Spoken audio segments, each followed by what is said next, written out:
start with this slide showing all these question marks, because I wanted to stress that there are so many things we still do not know about gender equality. We may not know how to measure gender equality. We may not be sure which policies are the best tools to introduce gender policy. There are many things that we still do not know.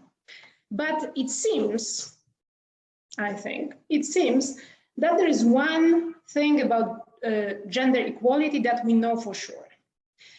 And if it was a face-to-face presentation, I would ask you, but even with face-to-face presentations, this doesn't work. So let me tell you my version. I believe that what we know, what we think we know about gender equality is that gender equality is good for women. This seems obvious. It may be good for men and for women alike, maybe. It may be more beneficial to some groups of women than to others. It's possible. But it seems that we really know that gender equality is good for women. And this statement is just as obvious as it is ungrounded in empirical research.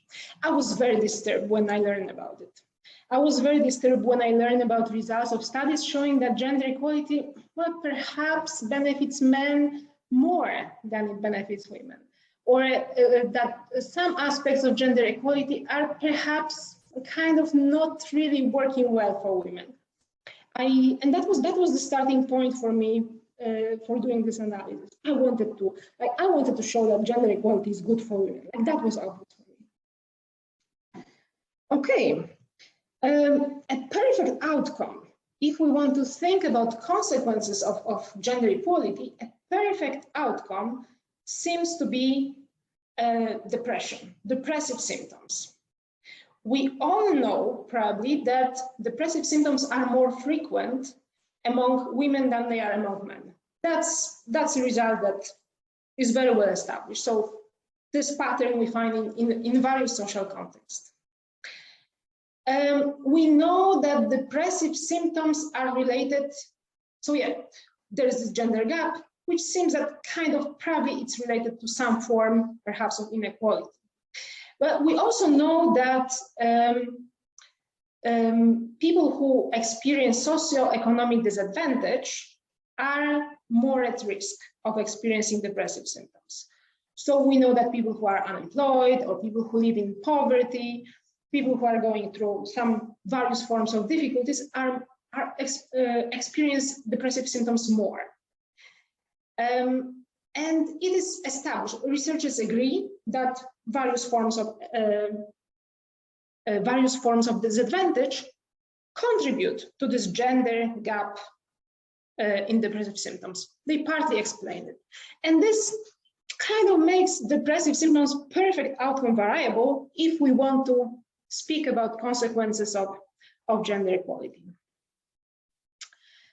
But yeah, is gender equality really so good for women?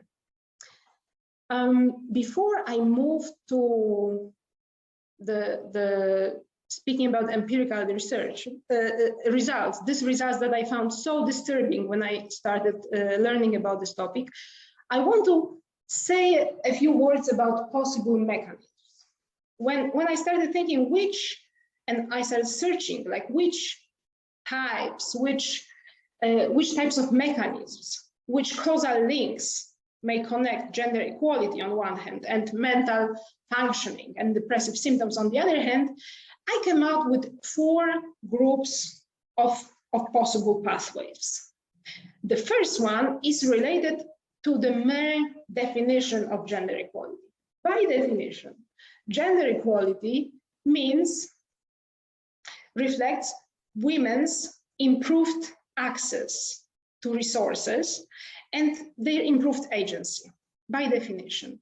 And this should result in better mental functioning among women. And that's probably why we think so much, why we are so convinced that gender equality should be good for women. Note that also men can benefit from this kind of change. For instance, if their rights some of their rights that were not previously recognized are being recognized. For instance, the rights of fathers that may be more recognized in gender egalitarian contexts. The second pathway, I call it cultural change. And the idea here goes along the change of value, cultural change as developed by Ron Inglehart and Chris Belzer, in which gender equality is, let's say, part of a package. It goes together with empowerment, with emancipation, with autonomy. And it seems that in gender egalitarian countries, people should have more freedom to shape their lives according to their own preferences, according to their own wish. It seems that they are less obliged to follow some predefined roles or predefined patterns that perhaps do not really fit them.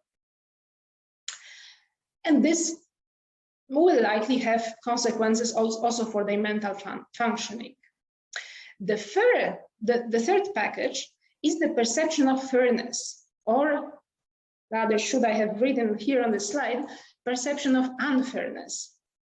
The idea here is that if inequality grows, then even if objective conditions improve, the feeling of injustice and the perception of inequality that still remains may have detrimental effect for mental health. And the last channel is related to change of time allocation and to somewhat uneven development of gender equality. And I think probably you know very well what I mean, but I will be explicit what I mean by this uneven development of gender equality. So usually, if we think about gender equality, we think about the woman's part of the equation. So we care whether women enter politics. We care whether women are more at risk of poverty than men do. We care how many women there are in high management positions. We care about how many women work. So this is the women's part of the gender equality, on which there is much more progress in general. On the other hand, the men's part of gender equality is related to care time and the time that men devote to their children, to their aging parents, to caring, managing their households, etc. And this is the part of gender equality that usually lags a bit behind. So usually when we observe progress in gender equality, that's usually the women's part. And even if this change in this kind of progress improves objectively women's position, perhaps by improving their incomes, increasing their impact in politics and so forth, it also creates double burden of care and employment responsibilities, which may have detrimental effect, in particular for women. This uneven development of gender equality may also have opposite effect for men. That is, men may perceive lesser pressure on the breadwinner work. They do not need to sustain the family that much as if the woman in the house, if the partner, the wife, works. Okay, so these are 4 possible mechanisms, and it seems that they may have different effects for mental functioning of men and women.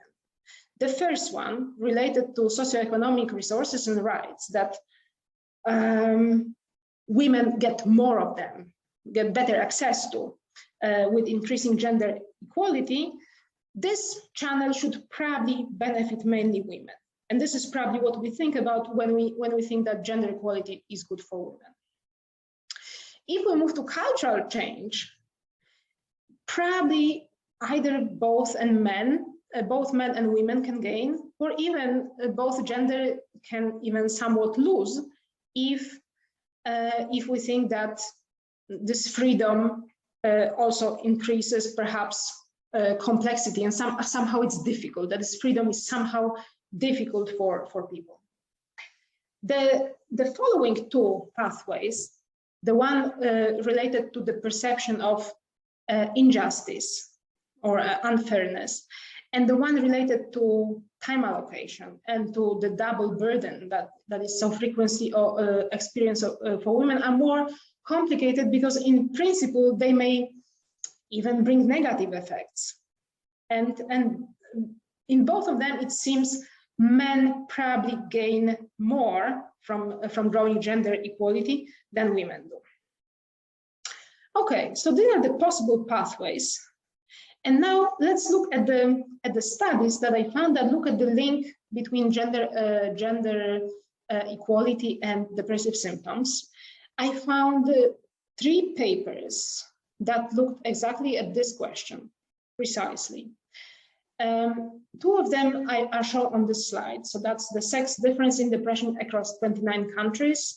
And then the second paper, why is the sex gap in feeling of depression wider in high gender equity countries? So these are 2 papers. They are written by the same main author by Rosemary Hopcroft. And they use quite old data, World Value Survey data for 1990, and they establish 2 patterns. Or like maybe the first pattern established them, and the second paper tries to explain this pattern. The pattern is, first, depressive symptoms are lower in gender egalitarian societies. So this seems like, okay, gender equality seems to benefit everybody. That's fine. However, the second result that they find is somehow, well, I found it disturbing. Then I learned to accept, but I found it disturbing that gender gap in depressive symptom was actually wider in gender egalitarian societies, not narrower. So the difference in the depressive symptoms was greater between men and women in egalitarian societies. So it seems that men gain from gender equality more than women do.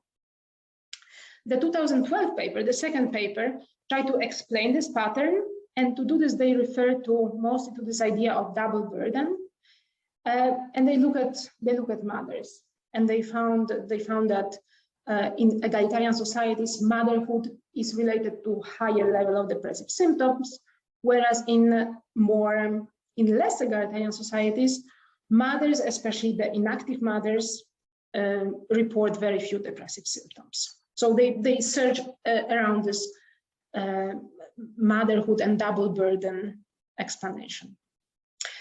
The third paper that I thought was also very important in addressing this question was a paper also very well published in 2013, written by a different group of authors, by Sarah van der Velde and colleagues. They used different data. They used European Social Survey data. They found first that in gender egalitarian societies, depressive symptoms are lower. So it seems that we know that in gender egalitarian societies, there's less depression. But okay, they also checked that socioeconomic and demographic characteristic partly explain this gap, which is, yeah, probably not surprising. They were also searching for the relationship between gender gap in depression and equality, and they did not find that. So they did not find the relationship between the two. However, they found some differences among the dimensions of gender equality. So, for instance, they found that equality of economic participation correlated with higher depressive symptoms overall. And then they thought, okay, maybe is it this double burden that, like, equality of economic participation means women going to work and taking care of their families at the same time? Or perhaps is it that they just had many post-Soviet countries among the countries with high levels of equality of economic participation. So that was a little bit inconclusive, but they hypothesized that not all dimensions of gender equality are the same. Some are more beneficial, some others are less beneficial. Okay, and this is when I came in with my paper. As you notice, there are like these are very strong papers, but they all suffer from the same shortcoming. So they speak about the effects of gender equality, but they use data for a single point in time. And my idea was to re-estimate these results, revisit these results, change how they would check how they would look like if we do not look at differences across countries, but instead we look at changes that happen in various countries over time. And the main problem is that cross-sectional differences across countries, they are not very good proxies if we want to think about causal effects. Because I believe the question here, the question that we're trying to answer is in fact causal. We want to learn whether gender equality is good for people, or whether it is good for women, whether it is good for men. We are not just interested in differences among countries. We are interested in the causal effect of gender equality on mental health outcomes. Okay, I formulated my 4 hypotheses in terms of, and I formulated them in terms of change, because that's what I'm interested in. I'm interested in change of gender equality. So I expected first that depressive symptoms reduce when gender equality grows. Second, I expected that, well, the second and third hypotheses are competitive hypotheses. The hypothesis 2 followed my heart. I thought when gender equality grows, depressive symptoms should reduce more among women. That's what I wanted. That's what I wanted to see. And I thought because gender equality gives women, predominantly women, gives more access to resources and protects their rights better. So women should benefit more. But alternatively, well, I read the previous paper, so I know that the previous analysis did not get this result. Therefore, I have, and also I know I have in mind the 2 pathways that can also have negative, the 2 mechanisms that may have negative effects for women. Therefore, that's my alternative hypothesis. When gender equality grows, depressive symptoms reduce more among men. And this may happen because gender equality may bring the perception of unfairness and double burden, especially among women. So women may kind of not benefit fully from this change. And finally, with my last hypothesis, I wanted to check whether all dimensions, various dimensions of gender equality, whether they are just as good, or perhaps some are more important than the others. And in particular, I expected that equality of economic participation may be less beneficial than other aspects of gender equality because it is related to this double burden among women. So it may be less beneficial for women, but perhaps also for everybody. Okay, my data. I believe I used better data than previous analysis did. I used 3 waves of European social survey. I used the waves 3, 6, and 7, and these were the 3 waves that recorded information, collected data on depressive symptoms. It gave me larger sample at individual level because I ended up with almost, well, over 100 in most analyses, 1,000 of respondents, up to 69 country waves and up to 28 countries. But this you will see it differed across variants of the analysis. I used 4 measures of gender equality because when I started searching, I realized, well, there are a few. I found 4 and I decided to use all of them because it seemed difficult to choose. I believe I also used better macro level controls. I will say more about it in a moment. And I used as a method, and that's also what I already said, describing my main idea, I looked at panel of countries. So I wanted to estimate the effects of changes in gender equality instead of cross-sectional differences, and it has the same advantage as using fixed effects regression in panel data analysis. So it allows us to control for time invariant differences among countries. And such differences are probably huge in terms of countries. They may include language, they may include traditions, they may include some aspects of culture, institutions. There may be a lot. This, let's say, random variation among countries is probably quite large. Okay, the measure of depressive symptoms. I use the CES-D8 scale, which is a shortened version of CES-D20 scale.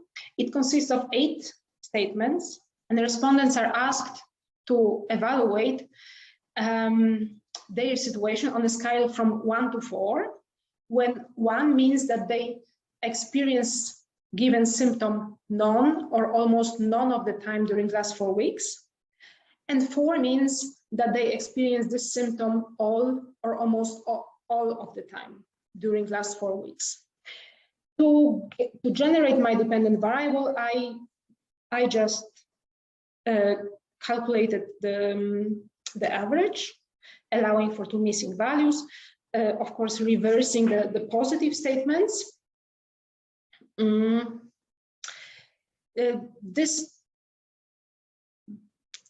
There is not an established threshold for this variable, so I decided not to search for it, not to try to define who has depressive symptoms and who doesn't. I treated the variable as continuous. Here on the left-hand side, you see distribution of the variable created in this way, rescaled into the range from 0 to 100 for easier interpretation. But the variable that I used in the analysis, the variable that I used is the logarithmic variable. So after logarithmic transformation. So after logarithmic transformation and also rescaled again into the range from 0 to 100, as you see, the distribution of this variable is less skewed. The results obtained with, like for both variables, they are consistent. But the one after logarithmic transformation is more often significant. It seems we're better able to detect the effects with this kind of distribution. Okay, the 4 indices of gender equality that I used. The first one is European Union Gender Equality Index, provided, I believe, by Eurostat. Then there is Global Gender Gap Index, provided by World Economic Forum. Gender Inequality Index, provided by United Nations, and this is a measure of inequality, so I used it in reversed version. And finally, Gender Equity Index, which is perhaps less important, perhaps even less reliable, I'm not sure. Scale, which has been designed by this NGO, Social Watch, and I only found values for 2 years out of the 3 years that I had in my data. So yeah, there were the 4 indices, and here on the slide I marked various indicators that they include, that they rely on. And by doing this, I didn't want to really describe in detail the difference among them. I rather wanted to stress that they are somewhat different. They rely on different types of information. And also, if you think about it, they are also designed with a bit different goal in mind. So probably the European, okay, we can see first that the European index is probably more comprehensive. It's the only one that accounts for care time, and it uses many indicators. In fact, it also provides variants for 6 subscales. The others seem, rely on smaller amount of information, but also they are designed with a different goal in mind. That is, this European index is probably better suited than others to look into the situation in Europe, because the global gender gap index and gender inequality index, they were both designed with the idea of comparing societies on different levels of development.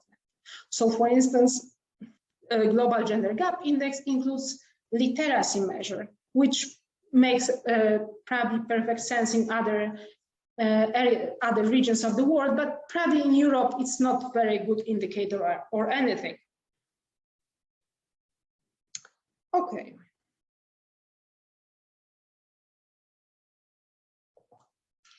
Here on the slide, I wanted to show you the correlation among the various indices. And to do this, I prepared this scatter plots showing the position of countries for 3 years. This is why you can see 3 columns.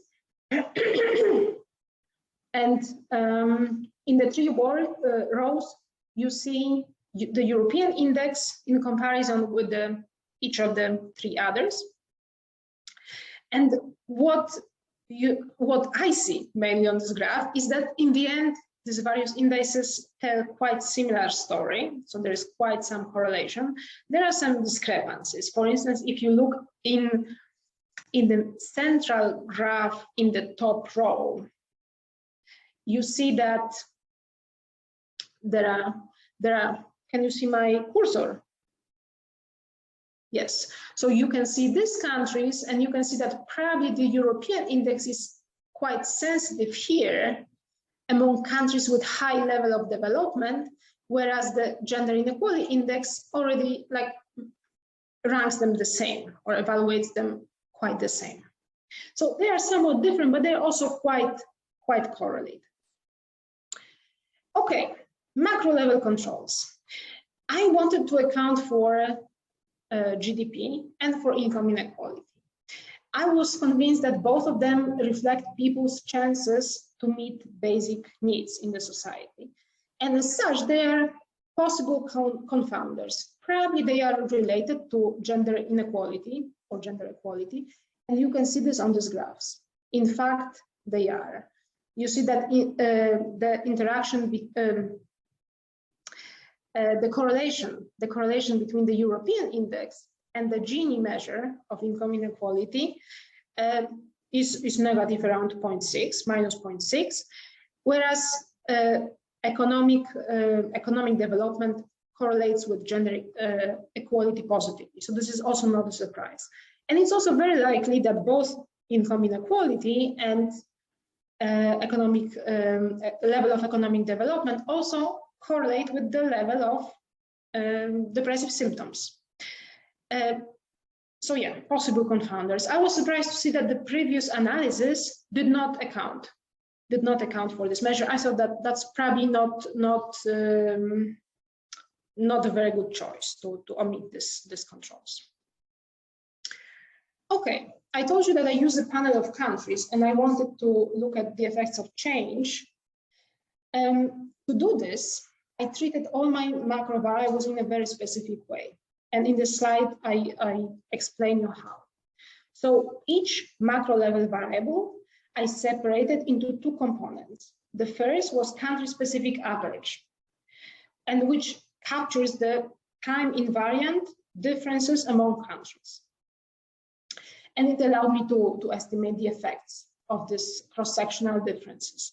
The second one, which I mark as delta, are the deviations from country-specific average. And I use them to estimate the effects of change of gender equality, but also of other macro factors.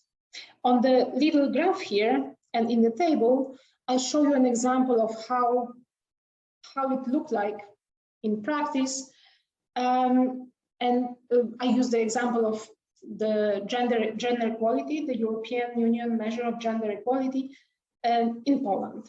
We see here 3 points when it was measured in the 3rd, 6th, and 7th wave, or like corresponding to the 3rd, 6th, and 7th wave of European Social Survey. So here's 2006, 2012, 2014. That's the average. And then the deviations from the average, so the variable that should measure the change, captures this deviation from observation to the country-specific average, and here the same. Okay. I wanted to show you a bit how gender equality changed overall, like in various countries. And this is why I show you all these little graphs for various European countries. There are two things that I want to point out. First is that in almost all countries, according at least to this European measure, but not only this one, in almost all countries, gender equality increased. The only two countries that did not experience an increase were Czech and Slovakia. In all the other countries, the curves go down, even if you cannot see it, because, and this is the second point that I would like to make, because the cross-country differences in gender equality are much larger than the change that the countries actually experienced.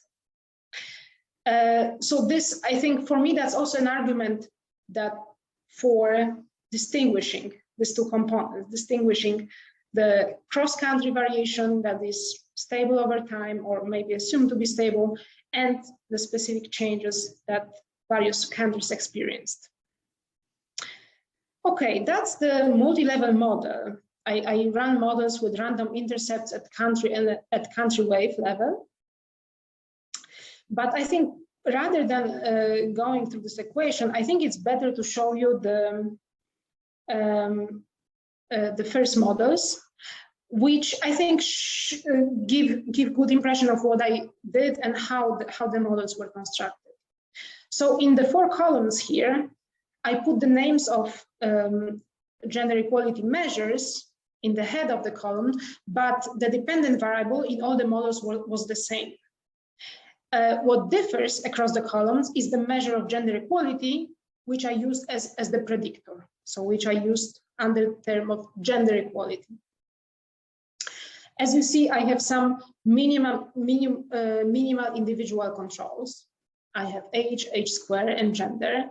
I see that depressive symptoms, which is my dependent variable, increase with age, increase in a non-linear way, what we see from the age square.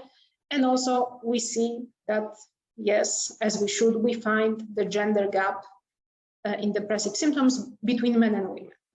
Women experience more depressive symptoms than men do. So that's fine. Now in the 2 lower panels, you see the effects of the macro factors. So first, you see the effects of changes over time, so of these delta variables.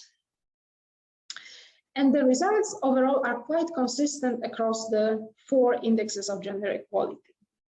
So we see first negative coefficients for the main effects, which means that as gender equality grows, depressive symptoms among men reduce. So that's the effect that we have, that's the pattern that we have seen. The positive effect of the interaction term with gender, with being a woman, informs us that this increase, that this reduction in depressive symptoms is smaller among women. So this is also the pattern that we know from the cross-sectional studies. Then we find the results also for changes of GDP and changes of income inequality. It seems that economic growth reduces depressive symptoms for both men and women, so there is no gender difference, and we have a highly significant coefficients. And it seems that income inequality, for some reason, harms women rather than men. The positive coefficients here next to this interaction term, inform that as income inequality grows, women's depressive symptoms also grow. In the lower panel, you find the effects of cross-country differences. And what was quite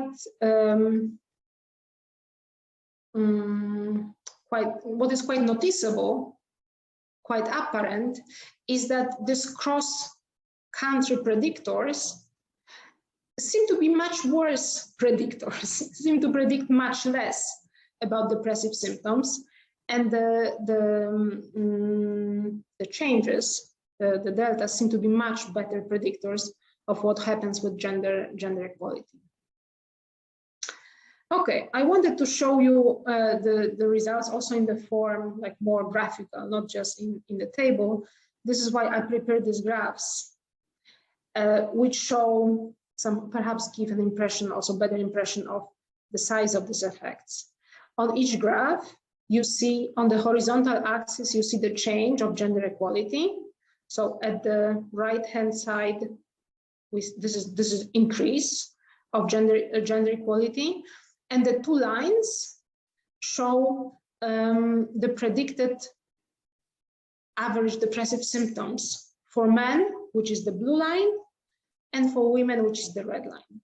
So we see that for all the indices that I used, it seemed that everybody benefits, everybody's depressive symptom reduce with growing gender inequality, but the gain among men is in fact greater. These are similar predictions for just focusing on gender gap. So we see how the gender gap increases with growing gender inequality, growing gender equality. I also, here I estimated, here I show similar predictions, but for models which included more individual level controls. I really did not want to include individual level controls because I thought that they probably mediate the effect of inequality on mental functioning. Because by definition, gender equality means more equal access to resources. But somewhat to my surprise, these results hold quite well also if we control for individual education, income, and marital status. And the same applies to the gender gap in depressive symptoms. So these results are robust to including these controls. Okay, this table shows a summary of these results that I showed you a moment ago. So here, this is a summary table. This is not a regression table. This is a summary table. So each row of this table informs about the predicted effects estimated in a specific model. For instance, in the first row, we have the effects estimated for the European Union Gender Equality Index with minimal controls. And here we have predicted effect for men together with 95% confidence intervals, predicted effect for women, and predicted gender gap. So what I see here is first that these results are consistent.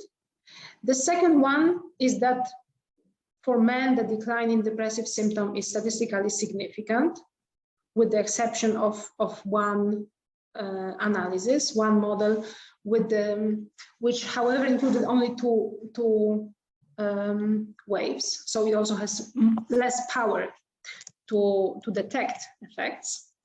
For women, however, almost in all cases, with one exception, the decline of depressive symptoms is not statistically significant. So we estimate negative effects, but they are not statistically significant. And in contrast to that, yeah, there is always gap, gender gap that increases with growing gender equality. Okay, this slide moves us to a bit different part of results. And it comes back to this idea that perhaps some dimensions of gender equality are better or worse than others. So it starts from this observation that equality of economic participation may be perhaps less beneficial perhaps because it creates more double burden experience for women. So, okay, I look at different aspects of gender equality, different subdimensions of these indexes. Two of the indexes provide such subdimensions. The first one, which I show in the upper panel of the table, these are subdimensions of the European index. In the lower part, there are subdimensions of global gender gap index. And what is for me the summary of this table is that first, there is no dimension of gender equality which the increase of which also increases depressive symptoms. So it seems there is no dimension of gender equality which is bad for people's mental functioning. There are some differences among the various dimensions. So, like, we get coefficients of different size, and we get more or less significant coefficients. But we do not, at least I do not see the pattern that would also. I do not see the pattern that would correspond to this double burden. So it seems that if it's about working, then probably the more negative dimensions should be the economic aspect, this economic participation and opportunity of the global gender gap index, or in the European index, probably work, but also time.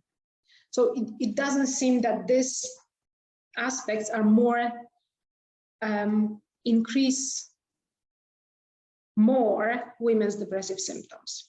That these aspects of gender equality have this like more negative effect for women's mental functioning. Okay, so that was the last table of results. And what did we learn? So I believe I showed for the first time that an increase in gender equality reduces depressive symptoms for men and women, controlling for various macro factors. And this suggests for me that the relationship between gender equality and depressive symptoms is in fact causal, that this is a causal relationship, that this is what gender equality does to people's mental functioning. Second, we learned that models with and without controls, so controlling or not for individual resources, are consistent. And we know that individual resources partly explain the gender gap in depressive symptoms, but they do not mediate the effects of gender equality on depressive symptoms. And it means to me, that's my conclusion, that the effects of gender equality affects mental functioning not just through access to resources, not just through equality of access to resources. There are some effects that go over and beyond this aspect. Okay, we also learned that improvement in mental functioning associated with growing gender equality is stronger among men than among women. And this is like really the result I really didn't want to see. So yeah, I learned to accept it. And it means to me that gender equality has dual effect on mental functioning.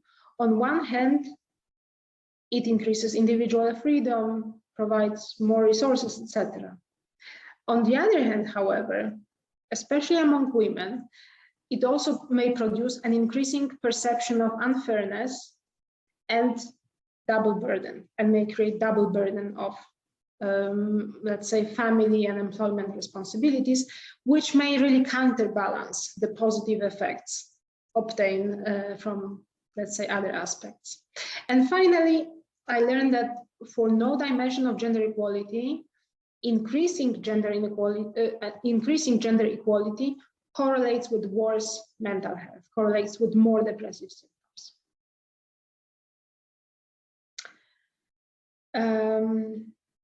Yeah, so it seems there are no really bad aspects of gender equality.